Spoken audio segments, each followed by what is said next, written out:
ጣዖታውያን ነው። ስለ ጣዖታውያን ነው የሚያወራው። ኦኬ ጣዖታውያን ነው የሚያወራው ማለት ከእርሱ ሌላ ረዳት እና አማላጅም የላቸውም ነው የሚለው። ከእሱ ሌላ ረዳት ማለት ከአላህ ሌላ ረዳትም የላቸውም፣ በተጨማሪ አማላጅም የላቸውም ነው የሚለው ቃሉ የሚለው ማለኩ እዚህ ጋር አማላጅ ተብሎ የተጠቀሰው ማን ነው? እሺ አላህ አይደለም የተጠቀሰው። አማላጅም በተጨማሪም የላቸውም ነው ራሱ ማለኩ ሚን ዱኒሂ ሚን ወሊይ ይላል። መጀመሪያ ረዳት የላቸውም ከአላህ ሌላ ረዳት የላቸውም አለ። ከዛ ቀጠለና ወላ ሸፊኢን ነው የሚለው እንደዚሁም አማላጅም የላቸውም በተጨማሪም አማላጅም የላቸውም ነው። አላህ ካላህ ውጪ አማላጅ የላቸውም የሚል ነገር የለውም ራሱ በሱረቱ ጋፊር ምዕራፍ 40 ቁጥር 18 ላይ ለበዳዮች ምንም ወዳጅና ተሰሚ አማላጅ የላቸውም ይላል። ተሰሚ ገብቷል። ተሰሚ ማለት ነው። ተሰሚ አማላጅ የላቸውም። ኢቭን ዱዓ ቢያደርጉላቸውም እነዛ ሰዎች የሚያደርጉላቸው ሰዎች አላህ ዘንድ ተቀባይነት የለም። ለምን? በዳዮች ስለሆኑ ማለት ነው።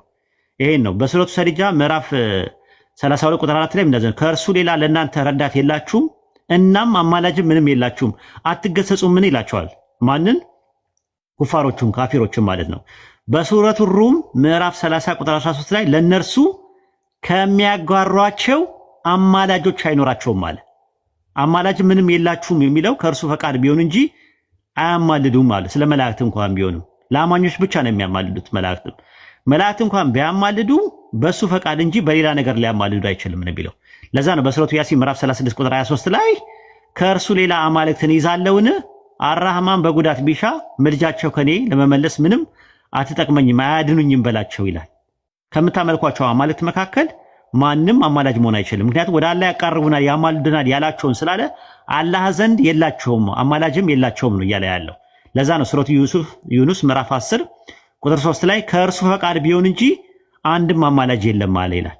አላህ ከፈቀደው በስተቀር አማላጅ የሚባል ነገር ኢቭን መላእክቶችም ራሱ አላህ ሲፈቅድ ነው አማላጆች የሚሆኑት የሚጸልዩት።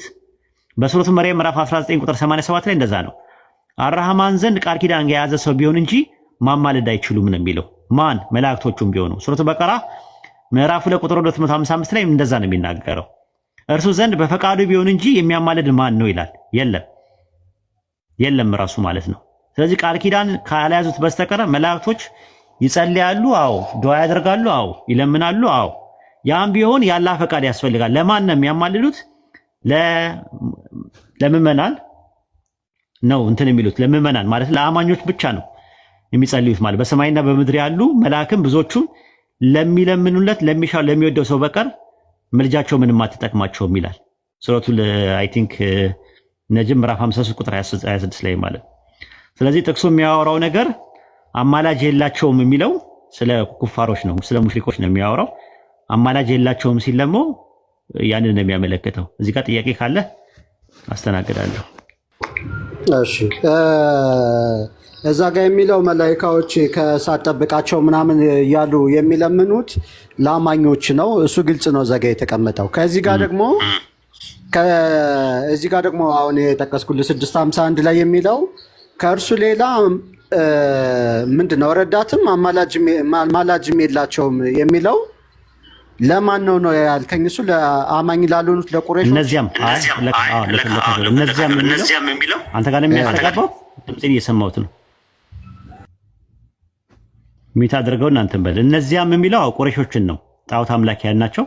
ከእርሱ ሌላ ረዳትም የላቸውም እናም አማላጅም የላቸውም ነው። ተጨማሪ ነው ራሱ የሚያመለክተው ማለት ማማ ምትለው ሁለቴ ነው የመጣው።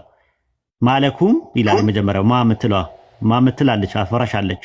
ማለኩም ሚን ዱኒሂ ሚን ወልይ ነው የሚለው ወልይ የላቸውም ረዳት የላቸውም። ማ ምትለው አፍራሽ ካላ ውጭ የላቸውም ነው። ከዛ በኋላ በተጨማሪም ነው።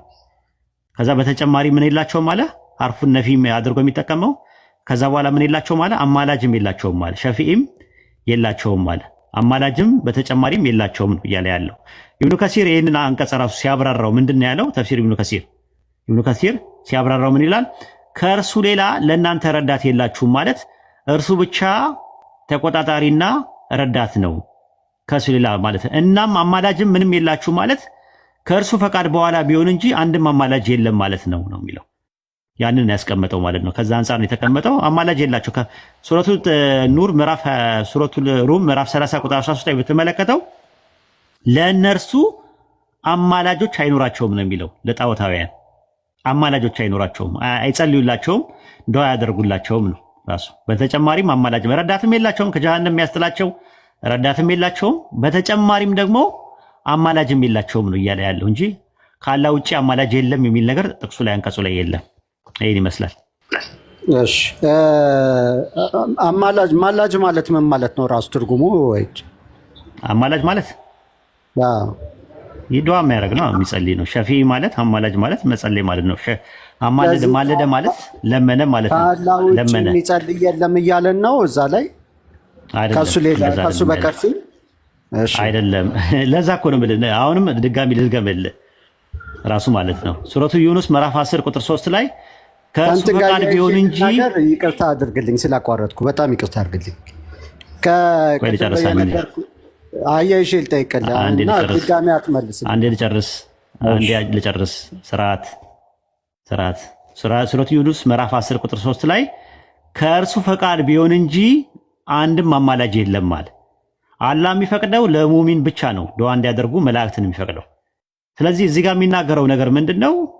ከእርሱ ሌላ ከነዚያ ከእርሱ ሌላ ረዳት እና አማላጅም የሌላቸው ሲሆኑ አለ። ከእርሱ ሌላ የምትለው የሚመጣው አላህ ጋር ነው። አማላጅም የላቸውም የሚለው ነገር ሌላ የሚለው ነገር አንደኛው አፍራሽ ናት። ራሱ የመጀመሪያው ላይ ማምትል ናት አፍራሽ ያለችው። ማለኩም የሚለው ቃል ለእነርሱ የላቸውም ሲል ወልይ የላቸውም ወይም ደግሞ ረዳት ካላ ውጭ የላቸውም። በተጨማሪ ደግሞ ምን የላቸውም? ወላ ሸፊኢን ነው የሚለው ራሱ። አማላጅም ደግሞ በተጨማሪም የላቸውም ነው የሚለው። አላህ ዘንድ ቃል ኪዳን የገቡ ወይም ደግሞ በፈቃዱ የሚያማልዳቸው ለነሱ የላቸውም ነው እየተባለ ያለው እንጂ ካላ ውጪ አማላጅ የለም የሚል አያያዝ ነገር እዚህ ጥቅስ ላይ የለም ለማለት ፈልጌ ነው። ይሄን ይመስላል ከብዙ በጥቂቱ። ምናልባት ይሄ እንደዚህ አይነት ነገሮች ሲመጡ ግራማቲካሊ ማየት ጥሩ ነው፣ ተፍሲሮችን ማየት ጥሩ ነው። እንግዲህ ይሄን ይመስላል ከብዙ በጥቂቱ። ግልጽ ነው። ኦኬ ወጣ። ኦኬ ሌላ ጥያቄ ያለው ሰው አስገቡ። ኡስታዝ ጀማል ካለ። መርሐባ። አሰላሙ አለይኩም ወራህመቱላሂ ወበረካቱ። ወአለይኩም ሰላም ወራህመቱላሂ ወበረካቱ። ክርስቶስን ወልደን። ስለዚህ አንዱ ያህዌ አንደኛ ግራማቲካሊ ኦንቶሎጂካሊም ተለያይተው ቁጭ ብለዋል። ስለዚህ ዳዊት ታዲያ ለምን ጌታ አለው? ጌታዬ ለምን አለው ነው ያንተ ጥያቄ። ጌታዬ ለሚለው ቃል የሚጠቀመው አዶኒ ነው። አዶኒ ነው ያለው። ምን ያለ አዶኒ ማለት ነው አይደለ? አዶኒ ማለት ያው ዝም ብሎ እንትን ማለት ልክ አብርሃም እንዳለው ማለት ነው። ኤሌዘር ምን አለ? ያህዌ ጌታዬን ባረከው ይላል። ጌታዬን ባረከው ይላል አይደል?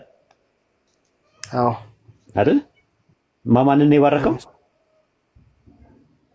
ጌታዬን ነው የሚል ማን ጌታዬን ባረከው ይላል። ማንን ነው የባረከው?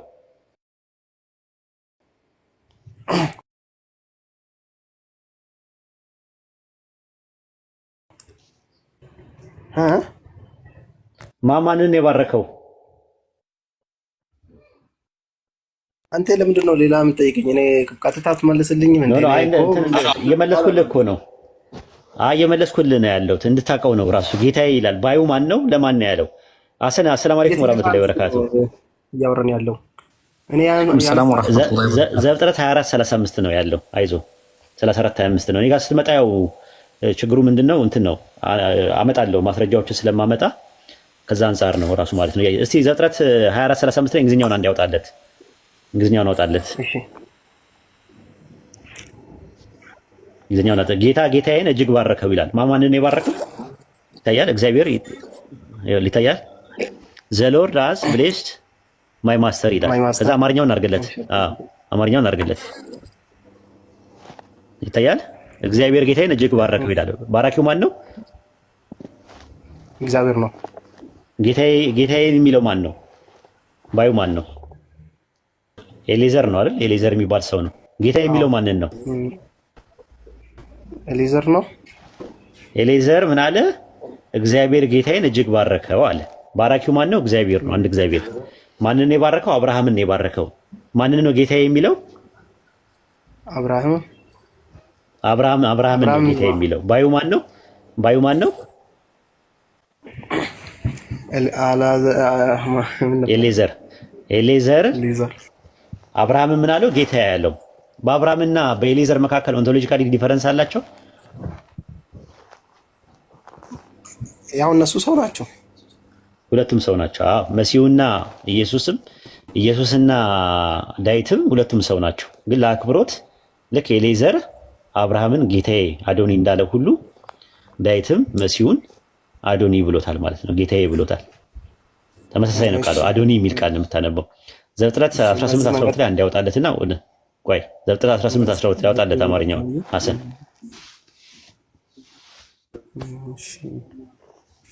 ዘፍጥረት 18:12 ላይ ሐሰን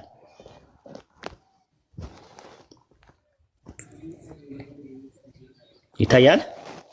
ሳራም በልቧ እንዲህ ሲል ሳቀች፣ ካረጀው በኋላ በውኑ ፍቶት ይሆንልኛልን? ጌታዬ ፈጽሞ ሸምግሏል አለች። ማንን ነው ጌታዬ ሸምግሏል ያለችው? ሰማይና ምድር የፈጠረው አምላክ ሸምግሏል እያለች ነው። ሳራ ማንን ነው? አብርሃም ነው። ጌታዬ ለሚለው ቃል የገባው ምንድን ነው? አዶኒ ነው። ተመሳሳይ ነው። ለአብርሃም ነው ገባ። እሺ አዎ ዳዊት እግዚአብሔርን ጌታዬ ሲል ምንድን ነው የሚጠቀምበት ቃል?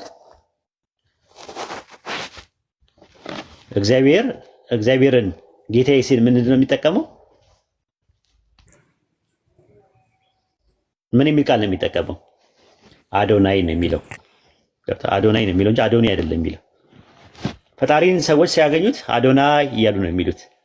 ፍጡርን ሲያገኙ ደግሞ ጌታዬ ሲሉ ደግሞ አዶኒ ነው። አዶኒ ለፍጡር ነው። ይኸው ሳራ አብርሃምን አዶኒ ያለችው ጌታዬ ያለችው። እሺ አሪፍ ማለት ነው። እሺ ሊቀጥል ወይስ? እሺ ቀጥል። እንግዲህ አንድ ድል ልስጥህና ከዛ በኋላ ሌሎች ያወራሉ፣ እኔም እሰግዳለሁ።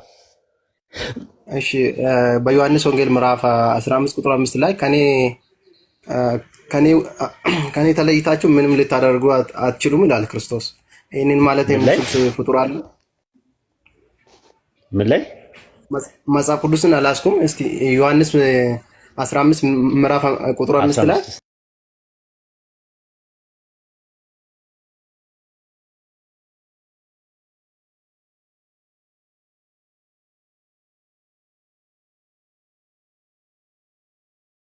የሚለው ዮሐንስ ወንጌል ምዕራፍ 1 ማቴዎስ 15 እውነተኛ የወይን ግንድ እኔ ነኝ፣ ገበሬውም አባቴ ነው። ፍሬ የማያፈራው በእኔ ያለው ቅርንጫፍ ሁሉ ያስወግደዋል፣ ፍሬ የሚያፈራውን ሁሉ አብዝቶ እንዲያፈራ ያደርገዋል። እናንተ ስለነገርኳችሁ ቃል አሁን ንጹሐን ናችሁ።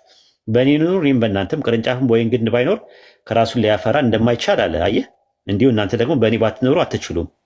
እኔ የወይን ግንድ ነኝ፣ እናንተ ቅርንጫፎች ናችሁ። ያለ እኔ ምንም ልታደርጉ አትችሉም። በእኔ የሚኖር እኔ በእርሱ እኖራለሁ፣ ብዙ ፍሬ ያፈራል። ያለ እኔ ምንም ማፍራት አትችሉም። የምታፈሩት ፍሩቴጅ የምትሆኑት እምነት ነው፣ በእኔ ካመናችሁ በኋላ ነው።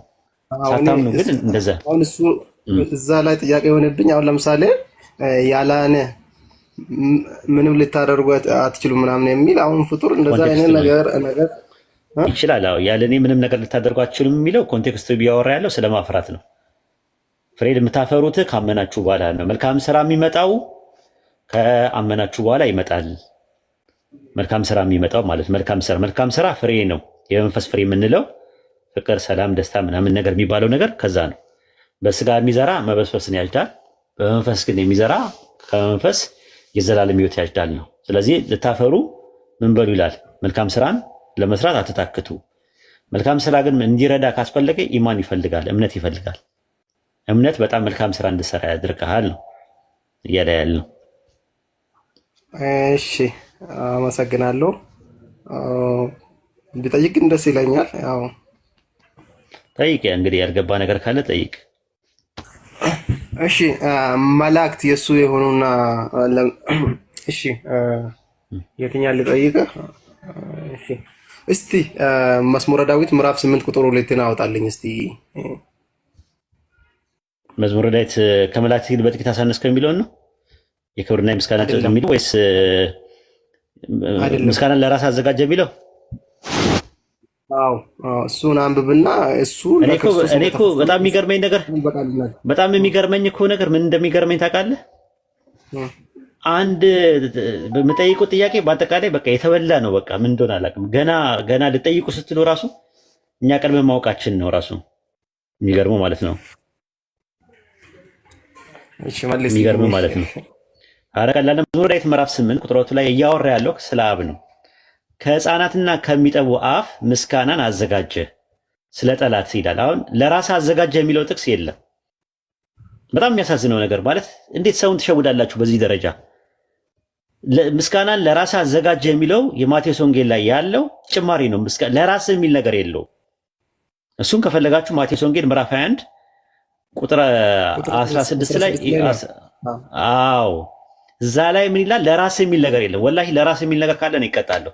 አማርኛ ላይ ነው እኮ የጨመሩት፣ እንግሊዝኛ ላይ እንኳን የለም። በራሱ 16 ላይ ማለት ነው። አንዴ አሰን እያወጣልኝ ለራስ ዩርሰልፍ የሚለው ነገር የለም።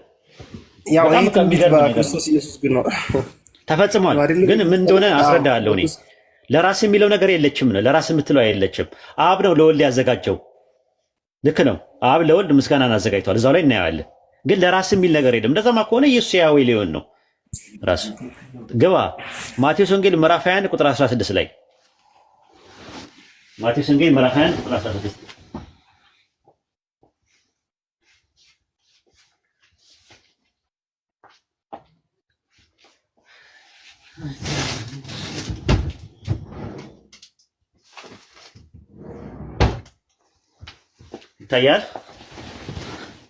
ይታያል። እሺ እንደዚህ የሚሉትን አትሰማምን አሉት። ኢየሱስም እሰማለሁ፣ ከሕፃናትና ከሚጠፉ አፍ ምስጋናን አዘጋጀ የሚለው ቃል አላነበባችሁም? ምን አለ? የሚለው ቃል ላይ ብትሄድ ለራስ የሚል ነገር የለም። አዘጋጁ ለወልድ ነው ያዘጋጀው። ለራስ የሚል ነገር የለም። እንግሊዝኛው ላይ አድርገለት። ለራስ የሚል ነገር ካለ እኔ እቀጣለሁ። ለራስ የሚል ነገር የለም። ይታያቸዋል? ይታያል። ፍሮም ዘ ሊፕ ኦፍ ዘ ችልድረን ኤንድ ኢንስታንት ዩ ሃቭ ኦርደንድ ፕሬዝ አለ። ምስጋናን አዘጋጀ ነው የሚለው እንጂ ለራስ የሚል ነገር የለም። ለማን ነው ያዘጋጀው? አዘጋጁ አብ ነው። ያዘጋጀው ለወልድ ነው። ወደ ጥቅሱ እንሂድ። መዝሙረ ዳዊት ምዕራፍ 8 ላይ ገባለት አንዴ። ጥቅሱ የተጠቀሰበትን ጥቅስ አሁን ቆይተን ልናየው ነው። አዘጋጁ ማን ነው? አብ ነው። ለማን ነው ያዘጋጀው? ለወልድ ነው ያዘጋጀው። ተከታተሉኝ በደንብ አድርጋችሁ። ይታያል። ከሕፃናትና ከሚጠፉ አፍ ምስጋናን አዘጋጀ። አዘጋጁ ማን ነው? አብ ነው የሚያዘ። ከዛ በኋላ ምን ይላል? ጠላትና ቂመኛን ለማጥፋት የጣቶችን ስራ ሰማያትን ባየው ጊዜ ጨረቃና ከዋክብት አንተ የሰራቸውን ታስቦ ዘንድ ሰው ምንድን ነው? ትጎበኛው ዘንድ የሰው ልጅ ምንድን ነው?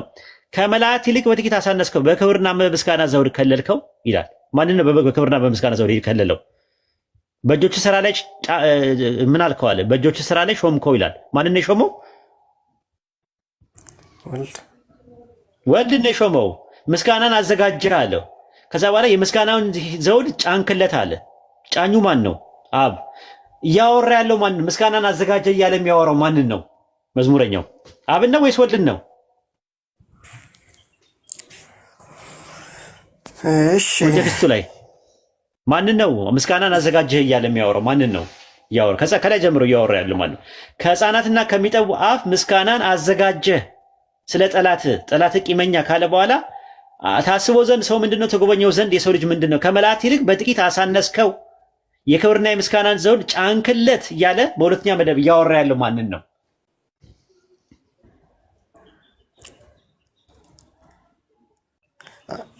እሺ አሪፍ ነው። እሺ የመጨረሻ ልጠይቅህ እንዴ?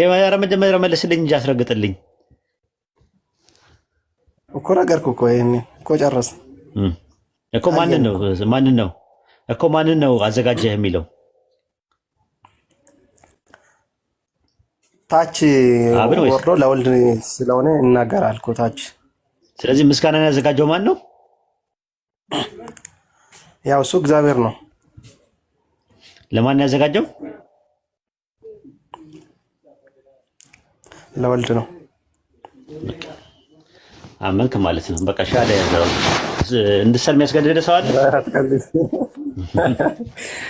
አይ ዋይድ። እሺ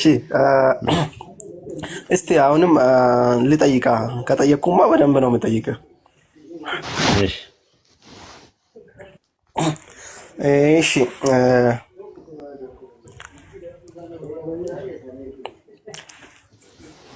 የማቴዎስ ወንጌል ምዕራፍ 13 ቁጥር 41 አውጣልኝ እስቲ። 13:41 አዎ እሺ አውጣለት። ሐሰን ነው ፋፊሻ ሰው ሲገባ ኤክስፓንድ የነበረው ያጥራል ራሱ ማለት ፋፊሻ ስትገባ እንትን አለ ማለት ነው፣ ተገለበጠ ማለት ነው። ኦኬ ቀጥል አሰኑ።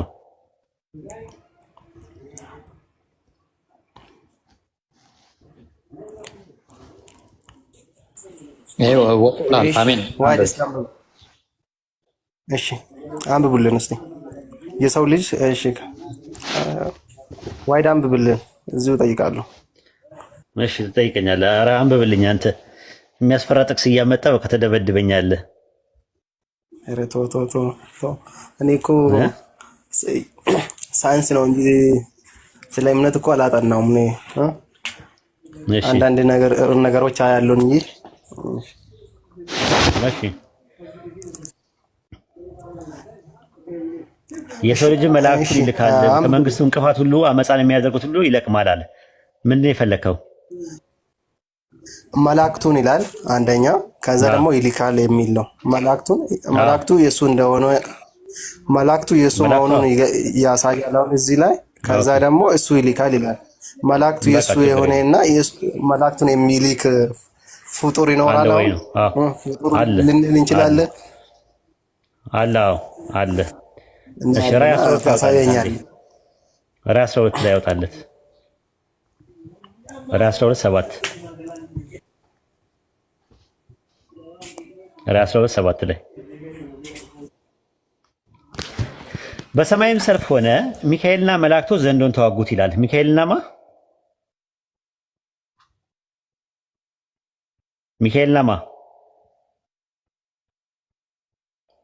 ማን? አሚን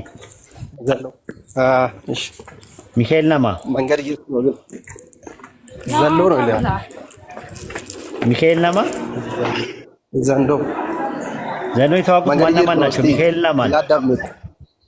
ሚካኤልና ማን ናቸው? ዘንዶ የተዋጉት ዘንዶ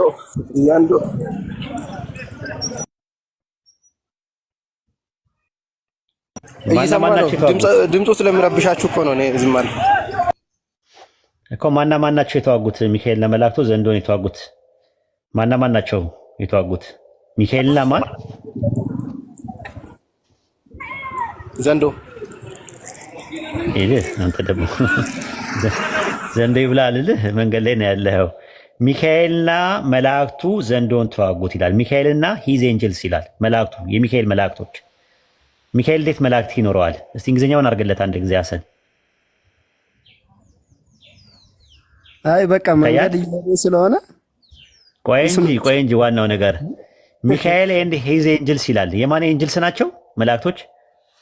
የማን ኤንጀልስ ተብለዋል መላእክቶች? የማን መላእክት ተብለዋል? የማን መላእክት ተብለዋል?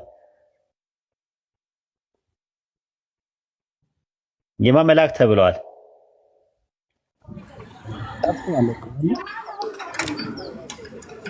እሺ እኔ ነው ዋይድ። አዎ የማን መላእክት ተብለዋል? መላእክት የማን መላእክት ተብለዋል? እዚህ ጋር እሺ የሚካኤል ተብለዋል እዚህ ላይ። እሺ ስለዚህ ሚካኤል ምን አለው? እንደዚህ was where with him is ሚካኤል and his angels fighting። ስለዚህ መላእክቶቹ ሂስ የሚለው ወደ ማን ነው የሚጠቀው? ወደ መላእክት ነው የሚጠቀው፣ ወደ እንትን ነው የሚጠቀው፣ ወደ ሚካኤል ነው። ሚካኤል መላእክቶች አሉት። ሚካኤል የመላእክት አለቃ ነው። መልአክ እንደሚልክ ደግሞ ማስረጃ ልስጥህ። መልአክን እንደሚልክ ማስረጃ ልስጥህ። ፍጡር እንደሚልክ ማለት ነው። ራዕይ ዮሐንስ ምዕራፍ 14 ቁጥር 14 እና 15 ላይ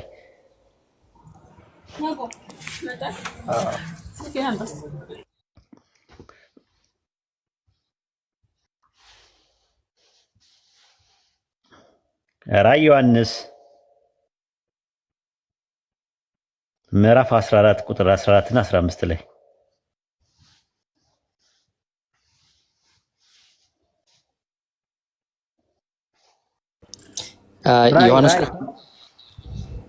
ራዕይ ዮሐንስ ምዕራፍ 14 ቁጥር 14 እና 15 አንደኛ ነው ሁለተኛ ዮሐንስ? ራዕይ ዮሐንስ ነው ያልኩህ። ራዕይ ዮሐንስ አብሽር። እሺ አብሽር ስራ ላይ ልትሆን ትችላለህ። እሺ ራዕይ ዮሐንስ ምዕራፍ 14 ቁጥር 14 እና 15 እሺ ራዕይ ዮሐንስ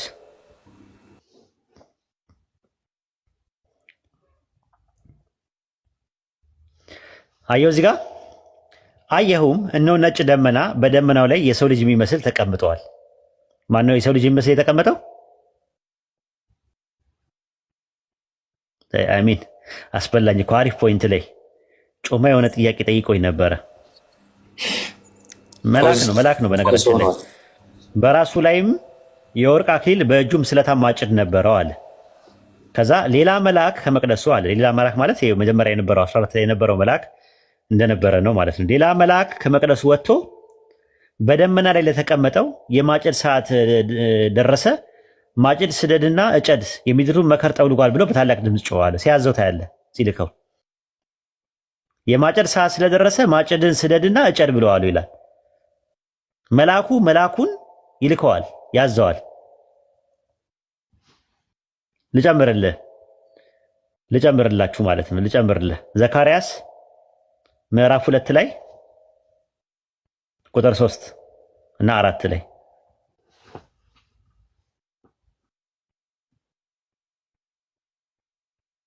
ዘካርያስ ምዕራፍ 2 ቁጥር 3 እና 4 ላይ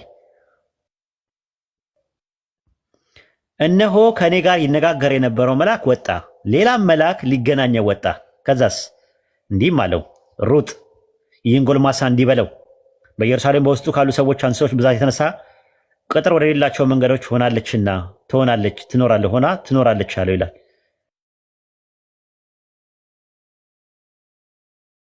ሲያዘው ታያለህ።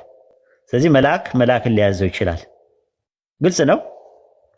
መልአክን ሊያዘው ከቻለ ማቴዎስ ወንጌል 28:19 ላይ ስልጣን ሁሉ በሰማይና በምድር ለኔ ምን አለኝ ተሰጠኛል።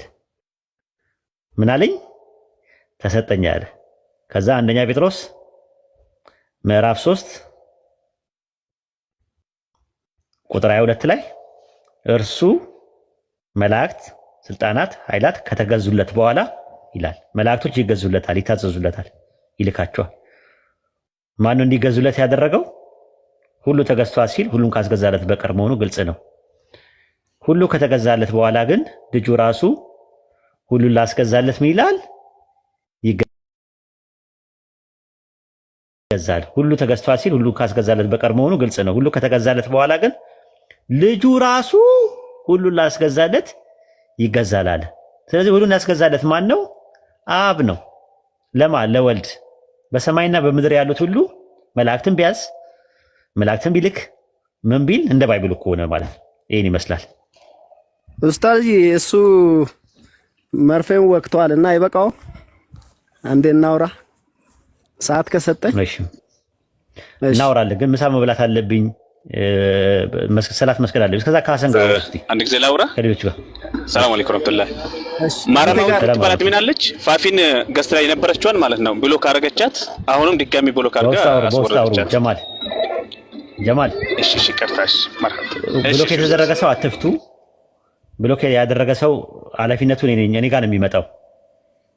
በውስጥ አውሩ። እንደዚህ አይነት ነገር ሲኖር አውሩ። በውስጥ አውራት ማራማይትን ካለችም እንደዚህ አይነት ነገር ፐርሰናል የሆኑ ነገሮችን ወደ ሚዲያ አታምጡብን። በውስጥ አውሩ። እሺ ጀማልዬ፣ አድሚን እርስ በርሳችሁ ተመካከሩ። እንደ አይነት ነገር ሲኖር እሺ ኡስታዝ ይቅርታ። እሺ ይቅርታ መርሐባ። እሺ አብሽር። እሺ ተታወሩታላችሁ። ነጃሽን ሐሰን እኔ ልስገድ። አዎ ኡስታዝ እናወራዋለን። ኡስታዝ መርሐባ። በቃ አንተን ነበር የፈለኩ ችግር የለውም እኮ ቆይባለሁ። 20 ደቂቃ ምናምን 10-20 ደቂቃ ትሰጠኛለህ ለኔ ሰግጄ እስከምመጣ? ይቻላል። በቃ ካሰን ጋር ሌላ ሰው አስገቡ። አይ ካሰን ጋር እንቀጥላለን። እስከዛ አንተ ተመልሰና ችግር የለውም።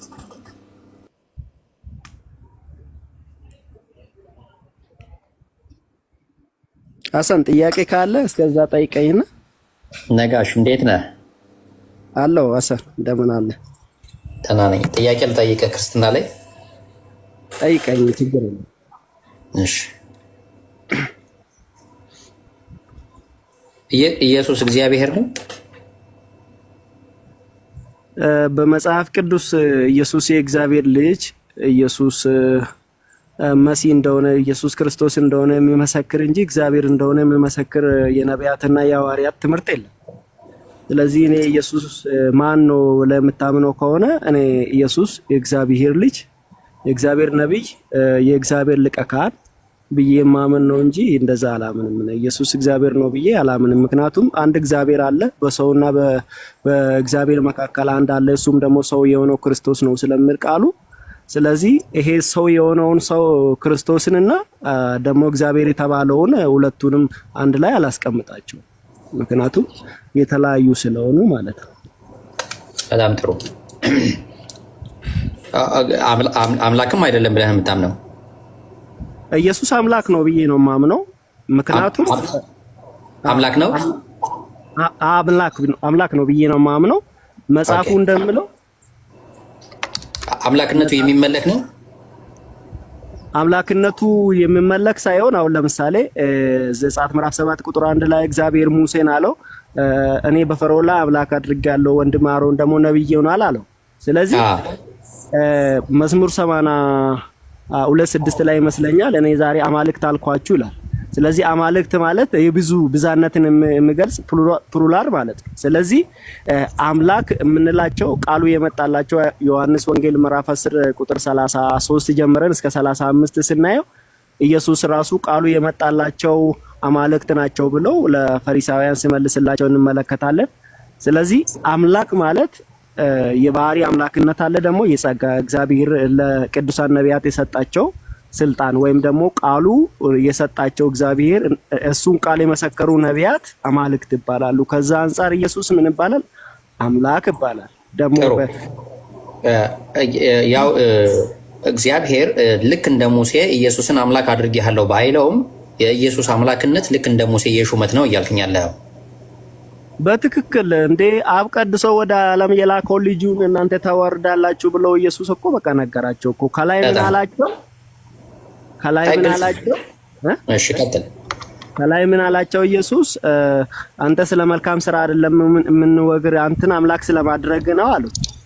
በስልጣን ስለምናገር ኢየሱስ ከአብ ዘንድ የተቀበለው የቃል ሙላት አለው። እግዚአብሔር የላከው ስለ እግዚአብሔር ስለሚመሰክር እሱ በስልጣን ሲናገራቸው ደንግጦ ምን አሉት? በቃ አንተ ስለ አምላክ ራስን አምላክ ስለማድረግ ነው የምንወግር እንጂ ስለ መልካም ስራ አይደለም አሉት። ከዛ በሕጋችሁ እናንተ አማልክት ናችሁ ተብሎ ተጽፏል አላቸው። ስለዚህ ከዚህ አንፃር ነው እኔ አምላክነቱን ይቀበለዋለሁ። አይ ግን አምላክነቱ የሚመለክ አይደለም፣ ነገር ግን የሹመት አምላክነት አለው። ልክ ለሙሴ በፈርዖን ላይ እንደሾመው የዛ አይነት ሹመት እንጂ የሚመለክ አምላክ ሆኖ አይደለም። ለምን ኢየሱስ እኮ አብ ደግሞ ከስም ሁሉ በላይ ስም ሰጠው በምድር በሰማይ ሁሉ ለእግዚአብሔር አብ ክብር ለኢየሱስ ክርስቶስ ጌታ እንደሆነ ምላስ ሁሉ ይመሰክራል አይደል? ፊልጵስዩስ መጽሐፍ ስላልያዝኩ ይቅርታ፣ አንድ ስልክ ስለያዝኩት ነውና ስለዚህ ኢየሱስ ልናከብረው ይገባል፣ ልናመልኮም ይገባል። ምክንያቱም አብ ከስም ሁሉ ቆይ አሁን ይኸውልህ ተመልሰህ ወደ አምልኮ እየመጣህ ነው። ልናከብረው ይገባል። አሁን እናከብረዋለን። ልክ ሙሴን በምናከብርበት፣ አብርሃምን በምናከብርበት፣ ዳዊትን በምናከብርበት እናከብረዋለን። ከዛ በላይ ክብር በተሻለ ነው የምናከብረው። በተሻለ እንደምታከብረው እስኪ ማስረጃ ስጠኝ። ይኸው እሱ እኮ ራሱ ዝቅ በማድረጉ ከስም ሁሉ በላይ ስም ሰጠው ይላል። እስቲ እዚህ ጋር አውጣልኝ እስቲ። ቆይ እሱ ራሱን ዝቅ ማድረጉን ሳይሆን እግዚአብሔር ልክ ሙሴን አምላክ አድርጌሃለሁኝ ይለዋል አይደለ? ኤሎሂም አድርጌሃለሁ ይለዋል። በትክክል በአንደበቱ። ኢየሱስን ግን ኤሎሂም አድርጌሃለሁ ወይም አምላክ አድርጌሃለሁ ብሎ የተናገረበት ነገር አለ እግዚአብሔር? ኢየሱስ ብቻ አይደለም ቃሉ የመጣላቸውም አምላክ ይባላል። ኖ ለሙሴ እኮ ቃል አይደለም የመጣለት ምንድነው? የመጣ በፈርዖን ላይ አምላክ አድርጌሃለሁ አሮንም ነብይ ይሆንልሃል ብሎ ነው ያለው አይደል? በትክክል። በጣም ጥሩ። ሙሴ ህግጋትን ተቀብሏል፣ ከፈጣሪ ቃልን ተቀብሏል። ነገር ግን ፈጣሪ በቀጥታ ምንድነው ያለው? ሙሴን አምላክ አድርጌሃለሁ አሮን ወንድምህም ነብይ ይሆንልሃል ነው ያለው።